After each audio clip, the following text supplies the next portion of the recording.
eny ary toko klasy toko vavy ny etaeta honya tsy vita ny etsaitsy ary ny etsaitsy tsy vita ny etaeta fa resaka misipina tsy mba dira misapina resaka misapina tsy dira misipina izay no antom-pijoroka etan'io izao moa noranjeny menjanahary donazany sarika tsy naminarina hoe dona mbola maro ireo tanora eto Madagasikara no misafidy ny trandraka sy andalina ireo fomba amam-panao tafiditra ao anatin'ny kolontsaina malagasy. Isan'ireo mbola mahasarika azy ireo ao anatin'izany ny kabary.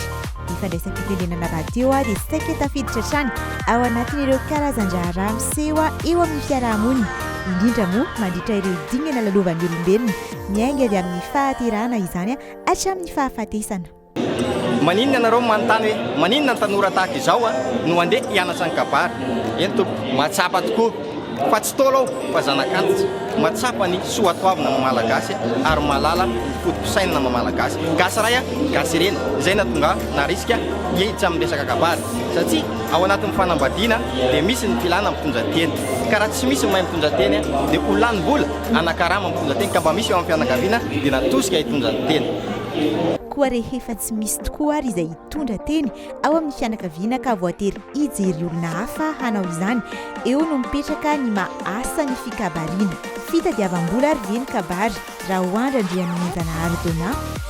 Ny kabary dia mifamena, misy ny atao hoe fitadiavam-bola raha ho amin'ny olona hafa makanao tsy maintsy misy ny karama ianao satria ilainy ianao isolo vava, mila mpisolo vava ny olona dia makanao dia miteny karama ianao fa kosa tsy tokony atao amin'ilay avolenta ny karama fa fomba malagasy no atao dia atao amin'ny rarim-bava sy ny rarinitsiny takatsy ny mpiara-belona ray manontolo. Miroborobo amin'izao fotoana izao ny fampianarana kabary mba ho fanampiana ny tsirairay eo amin'ny fahaiza mandahateny. Mitaky fitrandrahana hatrany anefa izany raha ho an'ny ity tanora mpikabary ity mba hialana amin'ny fanaovana tsy anjery fotsiny ireo zavatra ny anarana. Kabary misy ny fianarana dia misy ny efa tarazo na don izy fitenenana. Ho amin'ny fianarana izy izay le atao tsenjery fa ho amin'ny don izy dia efa ramokoriana. Izany hoe namanana ramokoriana ranao ka mianatra dia zavatra hita amin'ny masonao dia efa amoronanao teny voavoaka amin'ny vavanao. Izany hoe ramokoriana tonga ho azy ny kabary. Kabary tsy fanao tsenjery fa raha manao tsenjery ianao dia izay le hoe mitelona akotsy manary vary. Raha misy tadidinao manao tsenjery ianao dia eo ianao le manao hoe fa tsy mila atao tsenjery ny kabary fa tonga ho an-tsaina dia rehefa tianao izy hainao azy. Manahoana tokoa moa ireo dingana sy firafitry ny kabary? Indro zarain'ity tanora mpikabary ity ary nalainy ohatra izay everiny ho firafitry ny kabary am-panambadiana. Kabary am-panambadiana zany aloha dia tsy maintsy miainga avy any amin'ny fototra. Inona fototra? Misy ny hoe kabary am-bavahady. Amin'ny kabary am-bavahady misy mifanatsafana iray manontolo, fanaovana hôty ho an'ny mpangataka, fanontaniana zovy ho an'ny mpamoaka. Ao anatin'izay nefa misy mifangatana ny asina. Inona avy ny asinao? Misy ny asin'ny vohatra, ny maridalana, ny tikatokonana sy ny dombaravarana dia vita izay efa zay ary tsy maintsy efaina nefa raha amin'ny fomba satria ekena mba fanambadiana natao fa nefa misy ny hasin'ny tanàna ny asikasina efa nataondreo anjia-panakasina tsy maintsy lovainy ny mpanasina ankehitriny. Izay natao dia mampanjoso anazy ianao rehefa vita izay tonga ao atokantrano mangataka an'izay izy ny ipetrahana. Rehefa mangataka ny ipetrahana izy ianao akory tsy mpanao politika ka hidongy toerana fa dia manapetsaka anazy amin'ny toerana tokony sahaza anazy ianao.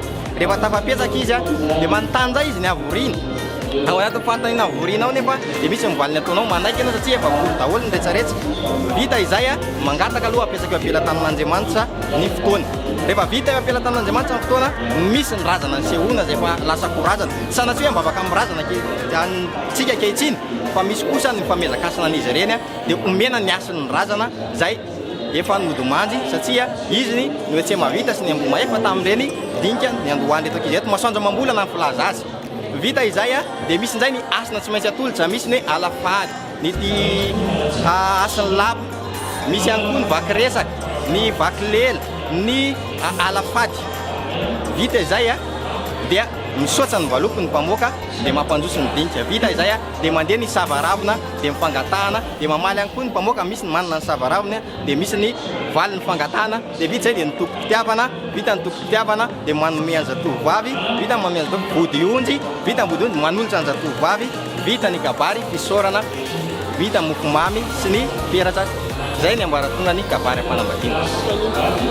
amin'izao fankalazana ny andro iraisam-pirenena ho an'ny teny beazana izao dia indro misy zavatra kely ampitain'ity tanora mpikavady ity.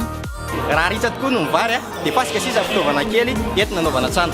Raha vita ny trano dia fanaka sisa fitaovana kely ety kizarana amin'ny mamy, fa raha vita ny teny tahaka izao dia fisaorana amin'ny fahalalafomba farany ambany. Misaotra anareo aloha nandray antsary sy apeo ny tena fandoany dia makasitraka ary manentana antsika vahoaka malagasy anaraka ny soatoavina malagasy. Makasitraka tompolay, makatela tompoko.